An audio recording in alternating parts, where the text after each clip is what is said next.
ये आदमी कर क्या रहा है अंदर? बाहर निकलने का नाम ही नहीं ले रहा।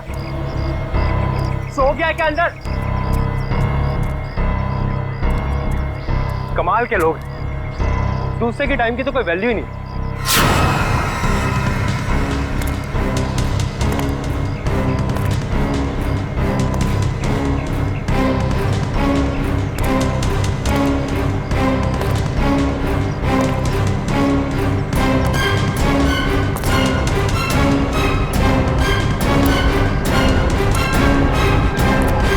सर,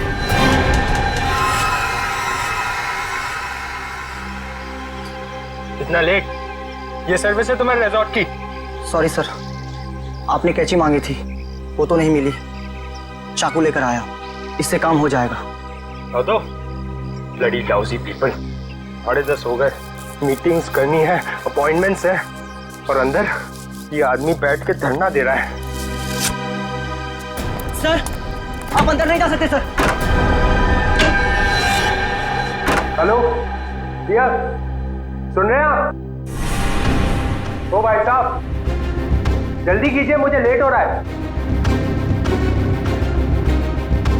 शराफत नाम की भी कोई चीज होती है, घर ही बनाकर बैठ गए हो। इग्नोर करने की भी हद होती है यार।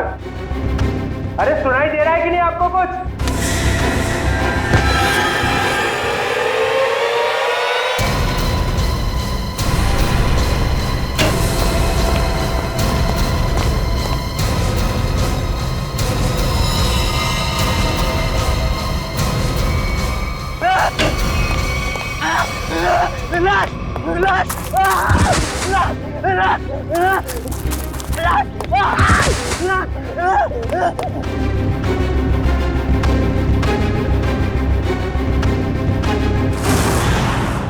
हाँ मैं पार्टी में आने की कोशिश करूंगी।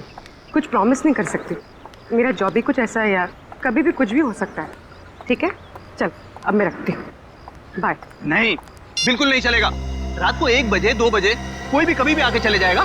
जवान लड़की के घर में रात के टाइम में किसी लड़के का आने का मतलब हम अच्छी तरह से जानते हैं। क्या चल रहा है यहाँ पे? हाँ, और ये रो क्यों रही है? आप इनसे ही पूछिए ना, इसने क्या चाला रखा है यहाँ पे। देखिए मैडम, ये सोसाइटी है और हम सब फैमिली वाले हैं, और ये कैसी कैसी हरकतें करके रखी हैं यहाँ। हरकतें? आपका क्या मतलब है? इसका मतलब ये है कि ये दोनों लड़के रात बिरात इसके घर आते हैं, दरवाजा खटखटाते हैं, शरारत करते हैं। और तुम एक बात कान खोलकर सुन लो, तुम यहाँ से खुद से चली जाओ, नहीं तो हम सब मिलकर तुम्हें जबरदस्ती यहाँ से निकाल देंगे। एक मिनट, शांत हो जाइए आप लोग। कौन है ये लोग? मुझे नहीं मालूम कौन है ये। 2 दिन से मेरी रूम पार्टनर नहीं है, और ये लोग रोज रात को आके मुझे तंग करते, जबकि मैंने इनको कभी देखा भी नहीं है। देख जिया, झूठ मत बोल, तू ये हमें बुलाती है और अब पहचानने से मना कर रही है। हाँ, कसम से हमेशा खुद ही फोन करके बुलाती है हमें। देखो, झूठ मत बोलो, मैं तुम लोगों को नहीं जानती हूँ। पता नहीं ये लोग मुझे क्यों बदनाम कर रहे हैं। देखो, झूठ और सच का फैसला कहीं और जाकर करना, समझी? गुप्ता जी, इस बात का फैसला अब अभी कीजिए आप, और अगर आपसे भी नहीं होता है तो हम सब मिलकर इस लड़की का कमरा खाली कर देंगे। प्लीज सर, ऐसा मत कीजिए। देखो, मैं तुम्हें भाड़े पे घर देने के वक्त कहा था ना, हमारे सोसाइटी का रूल बहुत सख्त है। क्या बोला था ना? बोला। प्लीज सर, इसमें मेरा कोई कसूर नहीं। फिर भी 2 दिन में मेरी रूम पार्टनर आ जाएगी, तब मैं अपना सारा सामान यहाँ से शिफ्ट कर लूंगी। ओके, 2 दिन का टाइम देता हूँ, लेकिन 2 दिन में रूम खाली हो जाना चाहिए, समझी? तुम दोनों भागो यहाँ से। अरे चलो निकलो। ठीक है जिया, ये तूने अच्छा नहीं किया। हाँ। पहले खुद ही हमें बुलाती है और फिर इंसल्ट करती है। कमाल है यार। चल चल। जिया, रूम, अगर तुम बेकसूर हो तो सच सामने आ जाएगा। तुम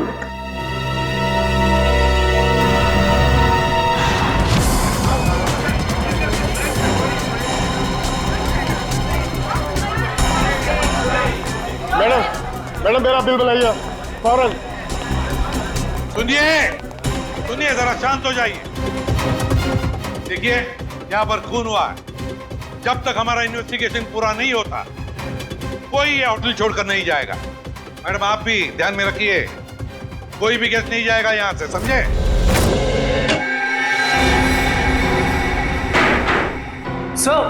सर बॉडी नहीं है। बॉडी नहीं है? ये कैसे हो सकता है? बॉडी गई कहां? बॉडी कैसे गायब हो गई? कैसे हो सकता है? और सर, अगर किसी ने मर्डर किया है और अगर वो बॉडी ले गया तो फिर ये सिर क्यों छोड़ गया? वही तो, अगर सिर यहां छोड़ा और लाश कहीं पर लेकर गया तो कोई ना कोई निशान तो होने चाहिए था। किसी ना किसी ने तो देखा होगा। कोई ना कोई तो जगह हो सकती है। कहां गई लाश? हुआ क्या यहां पर? नहीं नहीं नहीं नहीं, यहां पर जो कुछ भी हुआ है ना सांखे, यहीं पर हुआ है, इसी 4 दीवारों के अंदर, इस स्टीम बॉक्स में, यहीं पर। सर, इस सिर को देख के ऐसा लगता है किसी ने बहुत ही बेरहमी से कत्ल किया है इसका। लेकिन यहाँ पे एक भी खून का निशान, कोई धब्बा, कुछ भी नहीं है। एग्जैक्टली। अगर सिर कटा है तो खून होना चाहिए था इन दीवारों पर, खून होना चाहिए था इस फर्श पर, लेकिन यहाँ पर खून का कोई भी निशान नहीं, कोई धब्बा नहीं। यहाँ देखो, इस बॉक्स में खून का कोई भी निशान नहीं, कोई भी निशान नहीं, ना कोई हथियार का निशान। सांखे, सिर कटा हुआ है, लाश गायब है, लेकिन इस पूरे कमरे के अंदर कुछ भी निशान नहीं। कमरा सुथरा साफ है। इसका मतलब कुछ ना कुछ तो गड़बड़ जरूर है, कुछ ना कुछ तो गड़बड़ जरूर है बॉस। सर, हाँ सर, जिसका खून हुआ है उसके दोस्त बाहर आए हुए हैं। ठीक है, तुम चलो, मैं आता हूँ। सांखे, देख ले इस कमरे का एक एक कोना कोना छान मार ले, देख ले कुछ मिलता है क्या। देखता हूँ। सर, ये रहे। आप लोग रजित के दोस्त हैं? जी सर। आखिरी बार कब मिले थे रजित? सर, आज सुबह ही मुलाकात हुई थी। तो क्या कुछ फर्क लगा आपको रजित के बर्ताव में?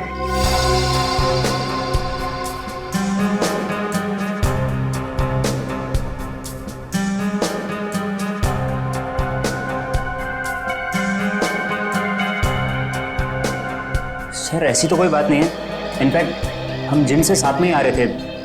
कॉरिडोर में मेरी उससे बात भी हुई। बहुत फ्रेश और बहुत खुश लग रहा था वो। अरे रजित, कैसी रही तुम्हारी मसाज? हाँ, हल्का महसूस कर रहा हूँ। सेमिनार के लिए आए पर ऐसा लग रहा है वेकेशन के लिए आए हैं। लग रहा है तुम वाकई में वेकेशंस के लिए ही आए हो। यार, कहीं सेमिनार में सो मत जाना। नहीं, मैं आधे घंटे के लिए स्टीम बात कर लूँ, फिर टॉक्सिन्स भी क्लीन हो जाएंगे और मैं फ्रेश भी लगूंगा।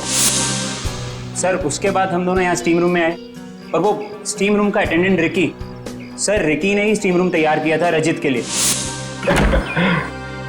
Good morning sir. Good morning Ricky. 10 बजे का अपॉइंटमेंट है मेरा। Yes sir. सर, आप साइन कर दीजिए। Thank you sir. आइए सर।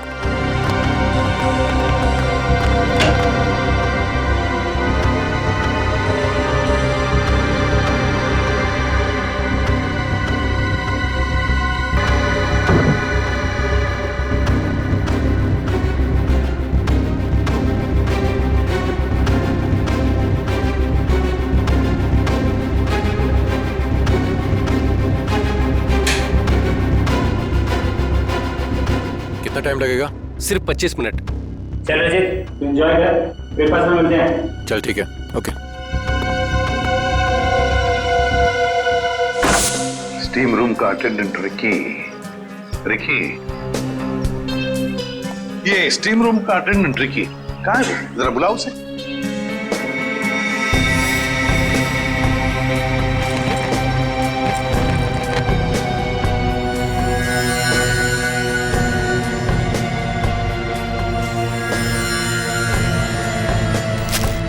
सर, वो जब से हादसा हुआ है तब से गायब है। रिकी इस रिसोर्ट में कहीं नहीं। रिकी गायब है? जब से हादसा हुआ रिकी गायब है। इस रिकी का पता लगाना पड़ेगा। सर, सर, खून, एक और लाश उधर है।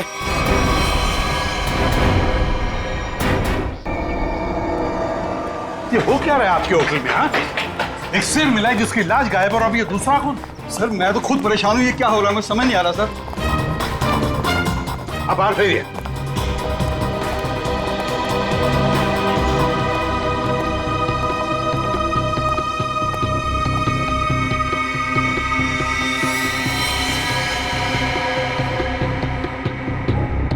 छाती में दो वार किए हैं।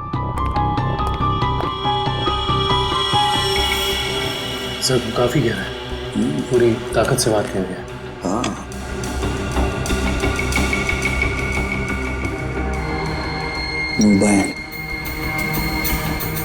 Correct sir. देखो फिंगरप्रिंट चेक करो इस पर। सर हाँ ये खाली ब्रीफकेस? स्टील की ब्रीफकेस, वो भी खाली। जरूर इसमें कुछ ऐसा सामान था जिसकी वजह से शायद इसे मारा गया। सर ये 2 ग्लासेस। दो ग्लासेस?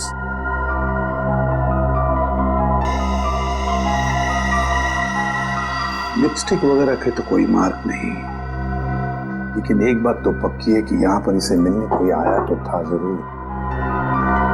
कोई ऐसा आदमी जिसे ये शायद जानता था,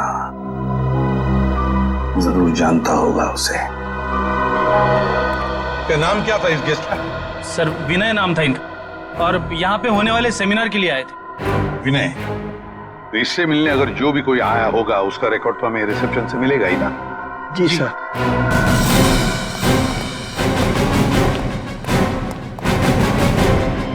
देखो विनय के बारे में और कुछ जानना चाहते हैं हम लोग। ये विनय कब आया था यहाँ पर?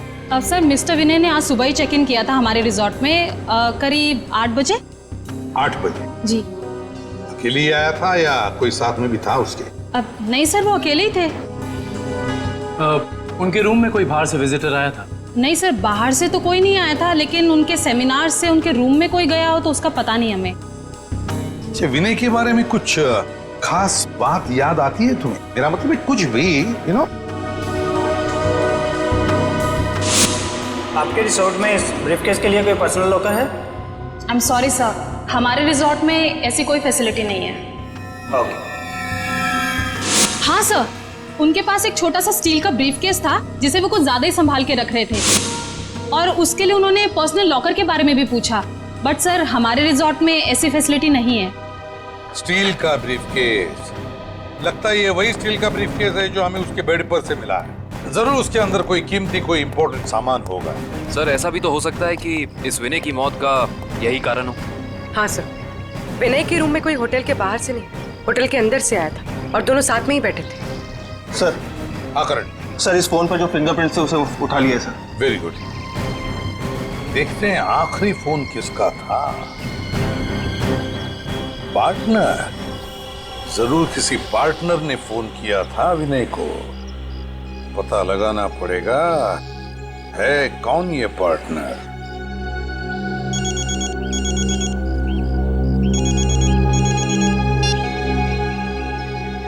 हेलो।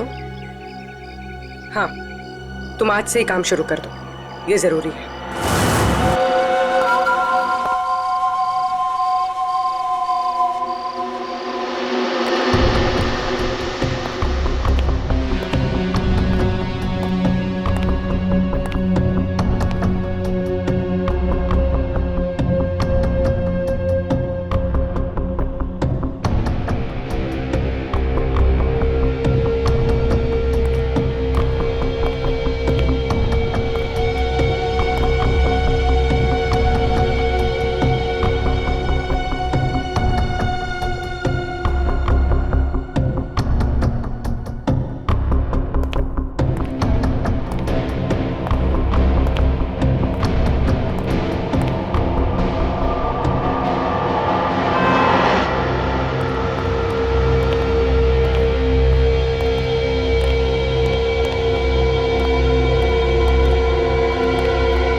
जिया,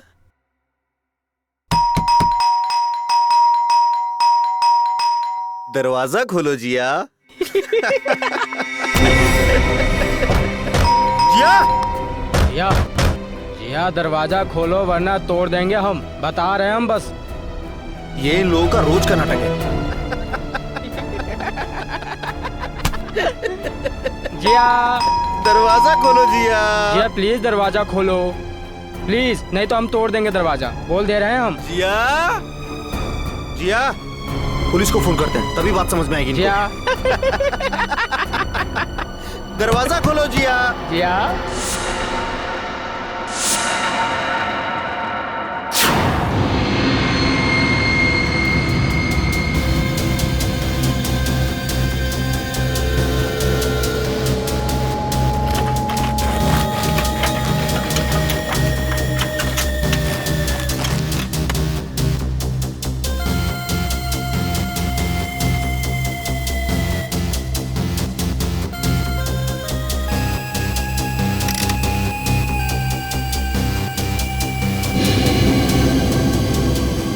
सर, आता रहेगा। सर इसकी खोपड़ी में एक अजीब बात है। अच्छा,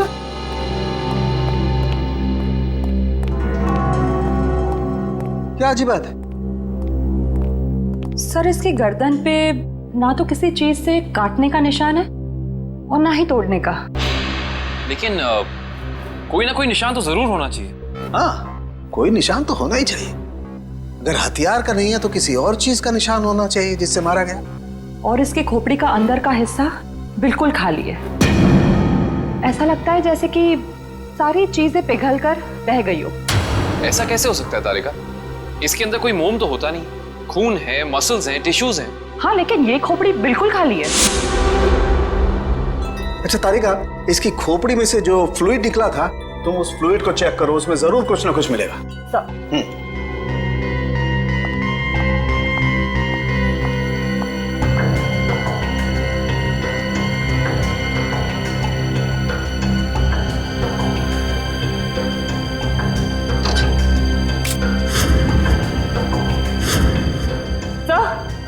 ये देखिए,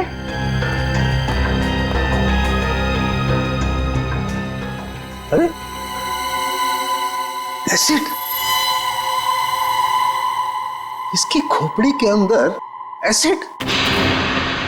सर इसका मतलब है एसिड या किसी केमिकल से इसके सर के अंदर के हिस्से और इसके शरीर को पिघला दिया गया और फिर स्टीम बॉक्स के ड्रेन पाइप से बाहर निकाला गया। हाँ, और वो भी 30 मिनट के अंदर। सर ये कैसे हो सकता है? हमने तो पढ़ा था कि कॉन्सेंट्रेटेड एसिड में किसी भी बॉडी को पिघलने के लिए कम से कम 20 घंटे लगते हैं। You're right, श्रेया, 20 घंटे ही लगने चाहिए, लेकिन इस केस में ऐसा नहीं हुआ। एक और बात, इस ड्रेन पाइप में मुझे कैल्शियम फॉस्फेट, जिससे इंसान की हड्डियां बनती हैं, वो और कुछ टिश्यूज के टुकड़े मिले हैं। मुझे लगता है जिस एसिड से इस आदमी के शरीर को पिघलाया गया है, ये एसिड किसी की इन्वेंशन है, कोई नई खोज। हाँ सर, उस बॉटल के निचले हिस्से से जो निशान बना था जिस केमिकल से, वो भी एसिडिक है और हमारे किसी केमिकल से मैच नहीं करता। लेकिन सर, अगर इस एसिड ने रजीत की बॉडी को पिघला दिया तो फिर वो स्टीम बॉक्स क्यों नहीं पिघला? वो इसलिए क्योंकि ये एसिड किसी मेटेलिक चीज को नहीं पिघलाता है और इसीलिए इस एसिड को कांच की बोतल में रखा गया था। सर फिर तो उसे बहुत दर्द हुआ होगा। नहीं वंश, मुझे नहीं लगता है इसे दर्द महसूस हुआ होगा। क्यों सर? क्योंकि श्रेया, पहले इसे बेहोश कर दिया गया था। मतलब पहले इसे बेहोश किया गया, फिर मारा गया, उसके बाद स्टीम बॉक्स की ड्रेन पाइप से बहा दिया गया। बहुत ही डरावना और भयानक तरीका है किसी की जान लेने का। हाँ, और बहुत ही अजीब भी। ये सब कैसे किया गया होगा, ये कौन सा एसिड है, ये सब पता लगाने के लिए मुझे थोड़ा वक्त लगेगा। लेकिन सर, अगर ये किसी का आविष्कार है, नई खोज है, तो जाहिर सी बात है उसने इसके पेटेंट को रजिस्टर करवाया होगा। बिल्कुल करवाया होगा। इंटरेस्टिंग। इसका मतलब जिसने भी पेटेंट रजिस्टर करवाया है उसकी सारी इंफॉर्मेशन हमें गवर्नमेंट ऑफिस से मिल सकती है। हेलो, क्या? रजीत का? ओके। अभी पता चला है कि विनय ने जिस पार्टनर वाले नंबर पे फोन किया था वो और किसी का नहीं बल्कि रजीत का नंबर था। इसका मतलब विनय और रजीत एक दूसरे को जानते थे और रिजॉर्ट में विनय के कमरे में हमें जो 2 ग्लासेस मिले थे उनमें से एक ग्लास शायद रजीत का था। अब तो विनय के घर वालों से ही पता करना पड़ेगा। देखिए घर पर नहीं है, तोड़ दो दरवाजा।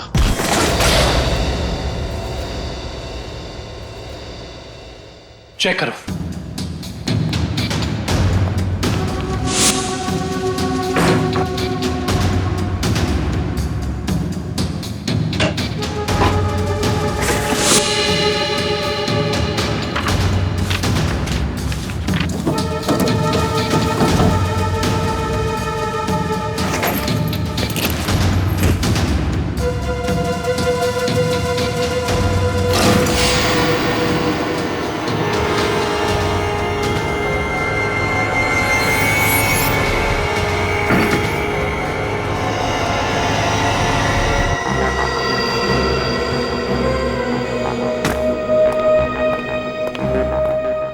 ये बॉटल देखो, इसका नीचे का हिस्सा बिल्कुल वैसे ही है जैसा निशान हमें रिजॉर्ट के स्टीम रूम में मिला। तो इस केमिकल से रिकी ने रजीत की बॉडी पिघलाकर उसका खून कर दिया है। हाँ, लेकिन एक स्टीम रूम का अटेंडेंट किसी को इतनी चालाकी से नहीं मार सकता। ये उसके दिमाग का काम हो ही नहीं सकता। कोई है जो उससे ये करवा रहा है। कौन करवा सकता है ये सब? इसका जवाब तो रिकी देगा। हाँ, और उसके लिए रिकी का मिलना बहुत जरूरी है। चलो बाहर लोगों से पूछते हैं, शायद उसे जाते हुए किसी ने देखा।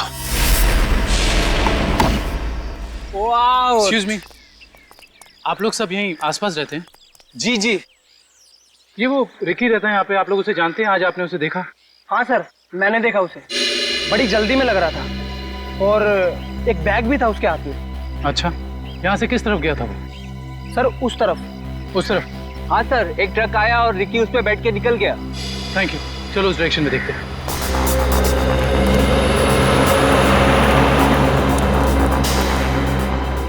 ये देखो, यहाँ पे रेत गिरी है, शायद ट्रक से गिरी होगी। इसका मतलब जिस ट्रक में रिकी गया वो ट्रक बिल्डिंग मटेरियल लेके जा रहा था। यहाँ आसपास कुछ कंस्ट्रक्शन चल रहा है, ढूंढना पड़ेगा।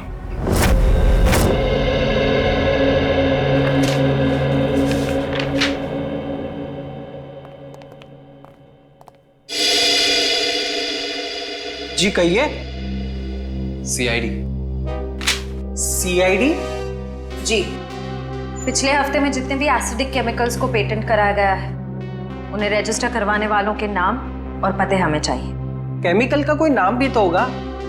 आप वो फाइल हमें दे दीजिए, हम खुद ढूंढ देंगे। ठीक है।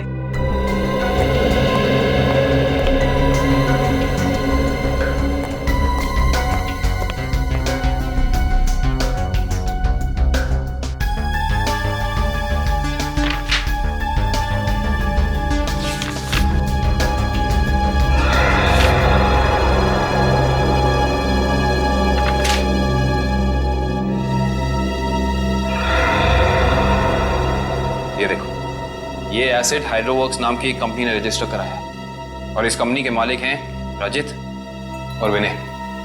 इसलिए विनय के सेल फोन पे रजित का नंबर पार्टनर के नाम से सेव था। रजित अपने खोज से मरा और उसका पार्टनर विनय एक बंद कमरे में मरा हुआ मिला। इंटरेस्टिंग। ये केस तो और भी ज्यादा उलझता जा रहा है।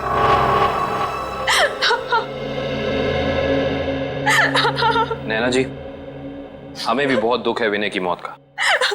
हम आपका ज्यादा वक्त नहीं लेंगे। हाँ, लेकिन आपसे थोड़ी जानकारी चाहिए हमें। मुझे तो अभी भी समझ नहीं आ रहा कि विनय से किसी की क्या दुश्मनी हो सकती है।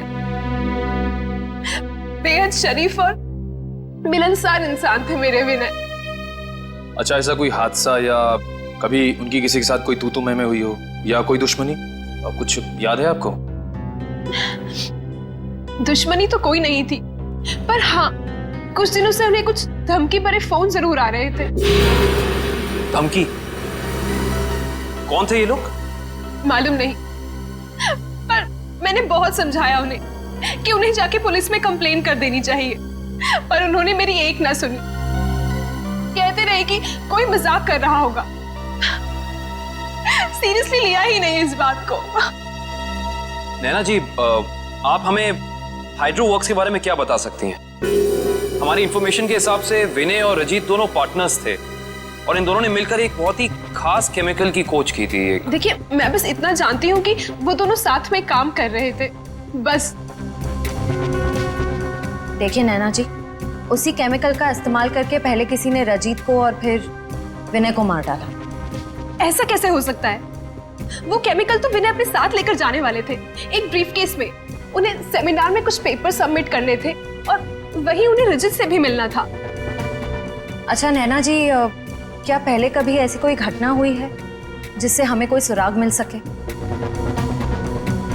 ऐसा कुछ खास तो नहीं, पर हाँ कॉलेज के दिनों में जब वो जूनियर कॉलेज में पढ़ते थे तब कुछ तो केस हुआ था जिसकी वजह से उन्हें कॉलेज से रेस्ट्रिकेट कर दिया गया था। अच्छा, वो केस क्या था, कुछ उसके बारे में पता है आपको? देखिए, मैं ज्यादा कुछ नहीं जानती, पर बस इतना पता है कि कुछ तो केस हुआ था जिसकी वजह से उन्हें रेस्ट्रिकेट कर दिया गया था बेवजह। कौन सा कॉलेज था ये? GRN college. Thank you. Vinay और रजीत के खून का इस कॉलेज की घटना से क्या संबंध है, पता करना पड़ेगा।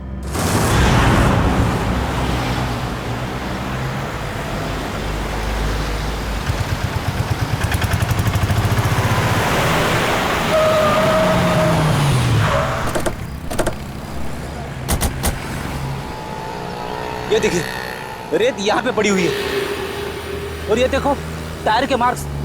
इसका मतलब ट्रक यहाँ पे आके रुक गया था, लेकिन ये कंस्ट्रक्शन का काम भी तो बंद है। यही वजह है कि अब हमें ये पूरी जगह चेक करनी होगी। आओ अंदर चलकर देखते हैं।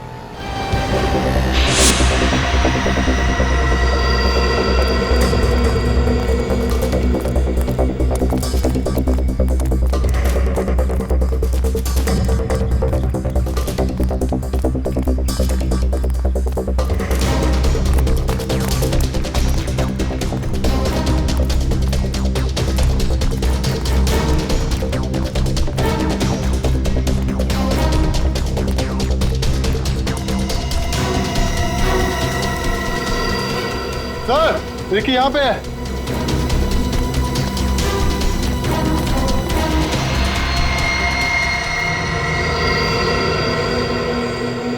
रिकी, रिकी, ये तो ठंडा पड़ गया।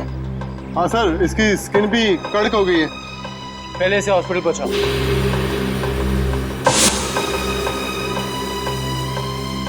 इशिता, एम्बुलेंस बुलाओ।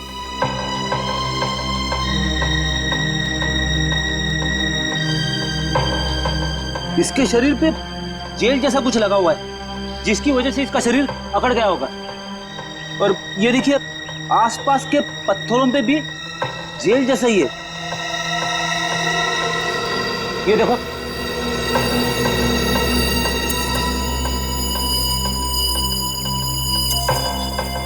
ये जेल क्या है इसके बारे में तो पता करना होगा। इन टुकड़ों को लैब ले चलो। जिस तरीके का केमिकल हमें क्राइम स्पॉट पे मिला है, उसी तरह का केमिकल मैंने बनाया है और ये केमिकल मैं इस बॉक्स में डालता हूं। अरे का बॉडी टेम्परेचर मिला? नॉर्मल है सर। गुड। इस स्टीम बॉक्स में जो बॉडी है, ये लगभग इंसान की बॉडी की जैसे ही है। आपका कहने का मतलब है क्लोन की तरह? ऐसा ही समझ लो। अब इस मशीन में हमने जो केमिकल डाला है, उसकी स्टीम हम स्टीम बॉक्स में पास करते हैं। लगभग 30 मिनट तक हम स्टीम पास करते हैं। उसके बाद देखते हैं क्या होता है।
अजब हो गया सर, 30 मिनट में पूरी बॉडी डिसॉल्व हो गई। हाँ निखिल, ये केमिकल बहुत पावरफुल है। थोड़ी सी मात्रा में पूरी की पूरी बॉडी पिघल करके बह जाती है। रिकी की बॉडी भी इसी केमिकल की वजह से फ्रीज होकर के अकड़ गई थी। आई सी, बहुत ही खतरनाक केमिकल है ये।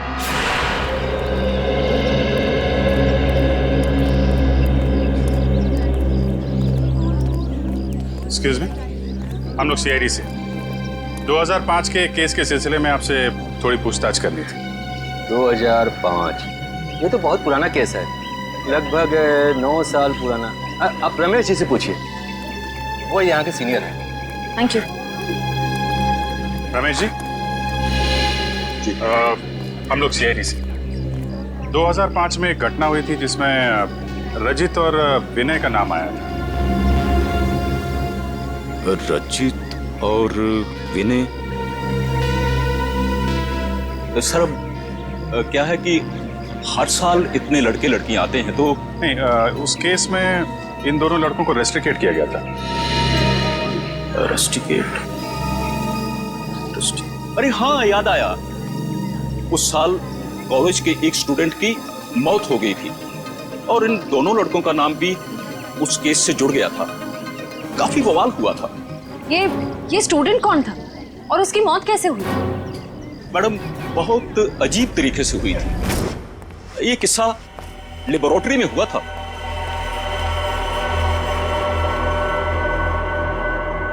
इतनी देर तक कौन काम कर रहा है? कौन काम कर रहा है?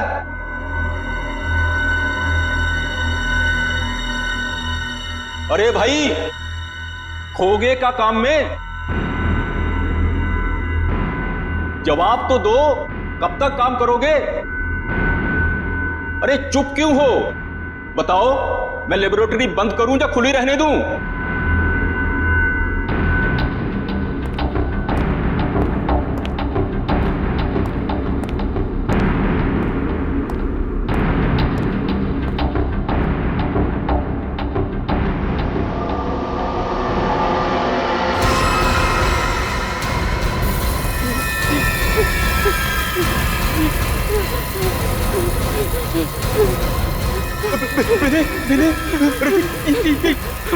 ये देखो संपत को क्या हो रहा है?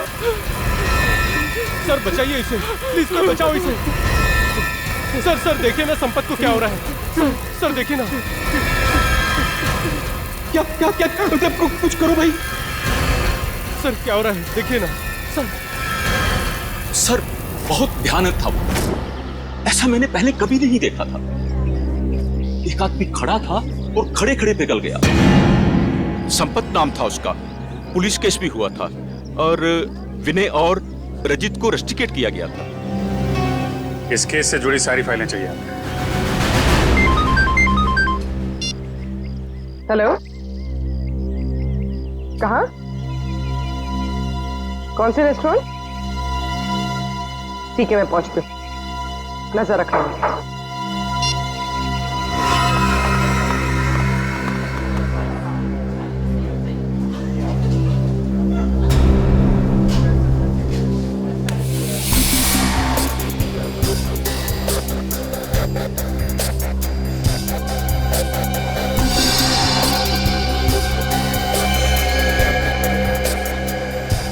मजा तो आता है यार। अरे काहे का मजा यार? पता है, रात को जैसे ही जाते हैं ना उसके घर के सामने, तभी चौकीदारों को पटाना पड़ता है।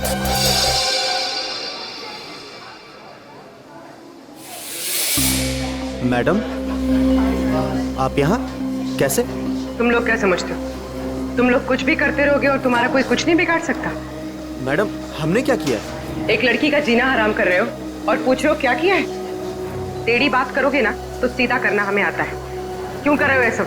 मैम, हम खुद नहीं गए उसके घर, वो खुद ही हमें बुलाती थी। हम पहले भी बता चुके हैं मैम आपको। और मैडम, आपको जानना ही है तो आप जिया से बात करो ना, वो क्यों बुलाती है हमें? वो झूठ नहीं बोलती है। सर हम सच बोल रहे हैं सर, हमारा यकीन कीजिए प्लीज। हाँ जानता हूँ, राजा हरिश्चंद्र के चेले हो ना तुम लोग। देखो, लास्ट चांस करो, सच सच बताओ, उस लड़की को क्यों परेशान कर रहे हो? और अगर सीआईडी का तरीका अपनाऊंगी ना तो तोते की तरह बोलना शुरू कर दोगे।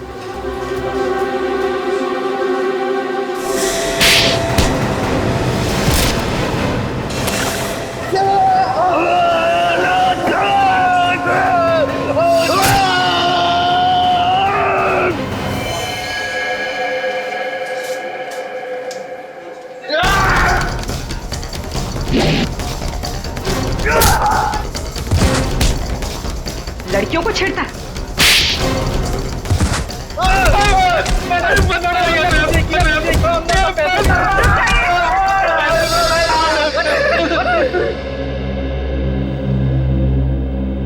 किसके कहने पे किया ये सब?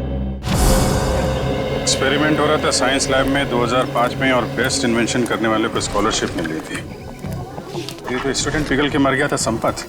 इसने एक स्पेशल एनेस्थीसिया बनाया था बेहोश करने की दवा जो किसी भी मसल को 5 मिनट के लिए फ्रीज कर सकती थी।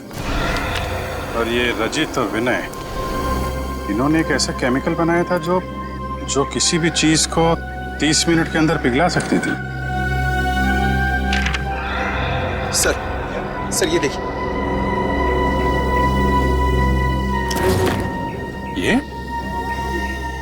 ये भी उस वक्त कॉलेज में था और ये बात उसने हमसे छुपाई।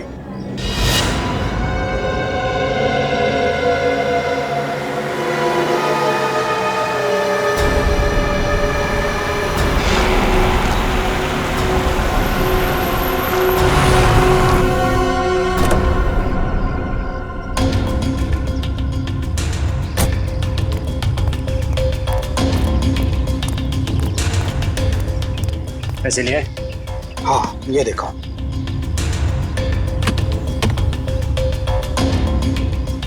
अब खुश? गुड। ये रहा तुम्हारा सामान।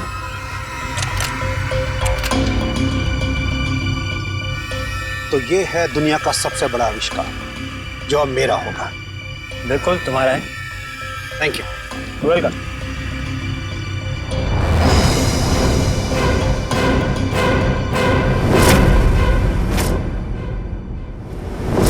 ये चुप चुप के क्या कर रहे हो? हैं?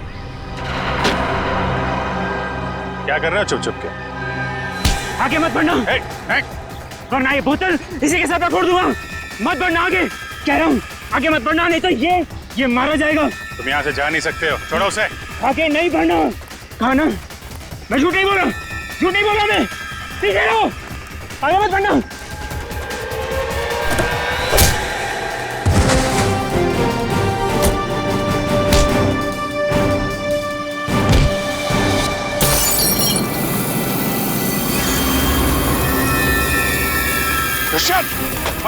हॉस्पिटल लेकर आओ जल्दी।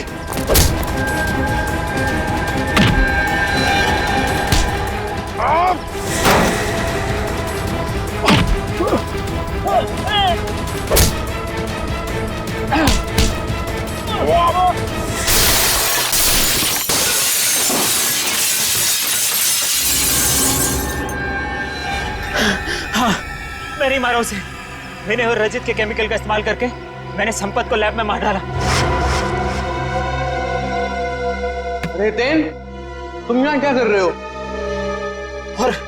और संपत के बनाए हुए केमिकल पर अपना नाम डालकर मैंने उसे भेज दिया। क्यों किया तुमने ऐसा? मुझे पैसों की जरूरत थी।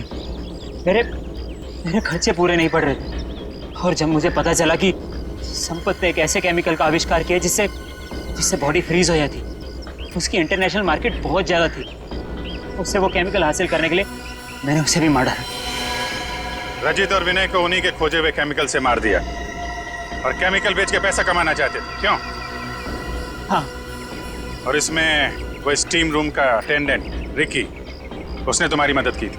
हाँ, लेकिन मैंने उसे पैसे दिए थे। इस बॉटल का सारा केमिकल टीम बॉक्स में डाल देना। जैसे ही काम खत्म हो जाए इस बॉटल को गायब कर देना। चलो। हाँ, समझ गया। चलो निकलो। मैंने पहले विनय को मारा।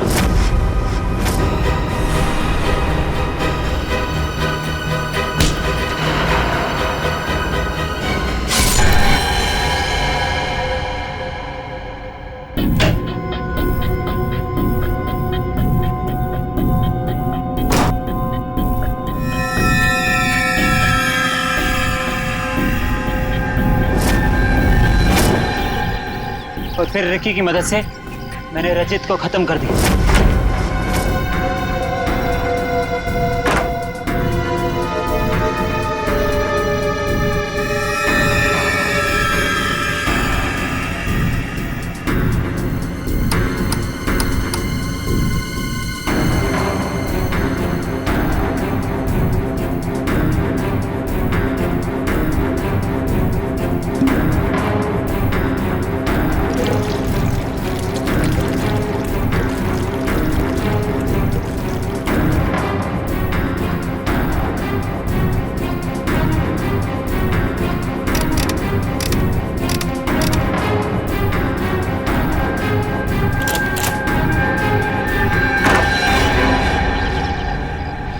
रिकी तो तुम्हारा साथी है ना, फिर उसे मारने की कोशिश क्यों की तुमने?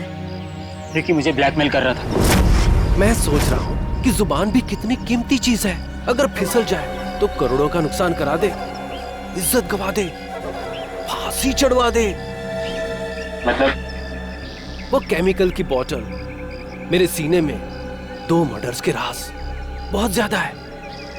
जुबान जेल नहीं पाएगी, वजन तो करना ही पड़ेगा। लो पैसे पकड़ो और अपना मुंह बंद रखो, समझे? उसी केमिकल से मुझे डरा रहा था। क्या करता? जरूरत थी और मजबूरी। Shut up! समाज की भलाई के लिए की गई खोज का गलत इस्तेमाल किया है तुमने। 3 खून किए हैं।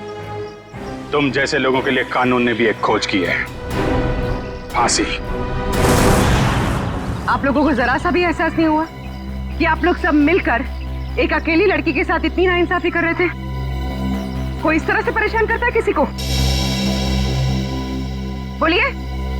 सॉरी मैडम, ये रमेश जी को अपना फ्लैट बेचना था और उन्हें अच्छा बायर भी मिल गया था, इसीलिए सब। और मैडम, जिया घर खाली करना भी नहीं चाह रही थी और उसके लीज एग्रीमेंट को खत्म होने में अभी टाइम था। मैडम, ये रमेश जी ने एक दिन आकर हमें अपनी तकलीफ बताई और हमसे हेल्प मांगी। तो आप लोग ने मिलकर ये ड्रामा किया, एक लड़की के कैरेक्टर पर कीचड़ उछाला। आप लोग ऐसा कर कैसे सकते? और रमेश जी, आप पैसों के लालच में इंसानियत भूल गए। सॉरी मैडम, मुझसे गलती हो गई, अब ऐसा नहीं होगा। जिया अब यहीं रहेगी, इसी फ्लैट में।